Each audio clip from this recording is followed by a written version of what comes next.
The death penalty is the punishment of execution administered to someone legally convicted of a capital crime. Capital crimes include offenses such as murder, mass murder, treason, terrorism, espionage, piracy, drug trafficking, and war crimes. My question is, who gets to decide who lives and who dies? Many people do not discuss the topic because they feel like it does not affect them. But what if it was somebody you loved, your father, your son, your brother, or your mother, or even your friend? Do you believe that any crime should result in one's life being taken? The death penalty violates basic human rights, is expensive, and does not deter criminals.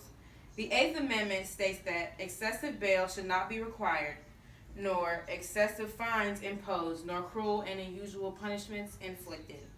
The death penalty violates this right.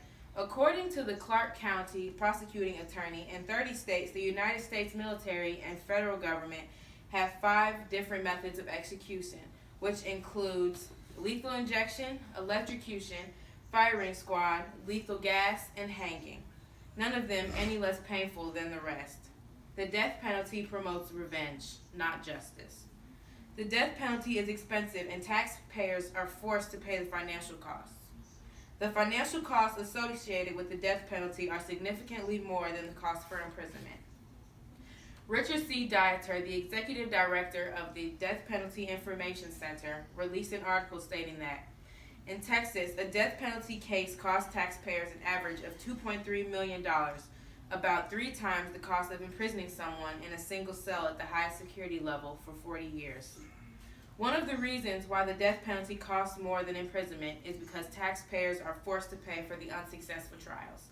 This is where the death penalty is sought out and not achieved. The death penalty does not discourage criminals.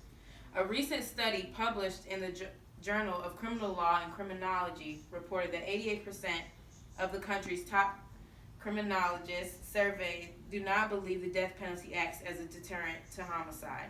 Since 1990, the murder rates for states without the death penalty has been consistently lower than the murder rate of states with the death penalty.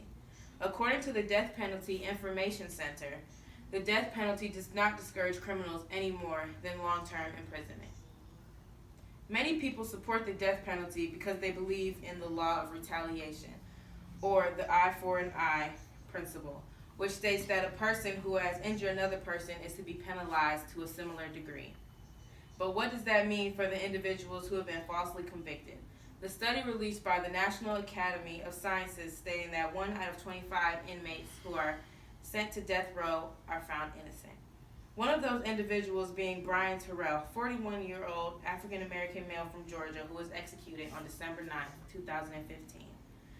The Atlanta Journal-Constitution released a report stating that it took a nurse an hour to find a vein for the lethal injection, and that as the execution was being administered, Terrell mouthed the words, "Didn't do it." His lawyers argued that no physical evidence linked Terrell to the murder, and that his conviction and death sentence were the product of prosecutorial misconduct and the false testimony. The footprints found near the victim's body were smaller than Terrell's feet, and none of the 13 fingerprints found by the investigators matched Terrell's fingerprints. Georgia tried Terrell 3 times. The first trial ended in a mistrial because of lack of evidence, and the jury could not decide if he was guilty or not guilty. The second resulted in a conviction that was later overturned by Georgia Supreme Court. And the third trial concluded with a conviction and a death sentence.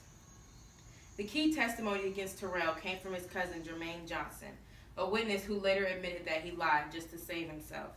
Brian Terrell was wrongfully executed after 3 trials and a recanted testimony.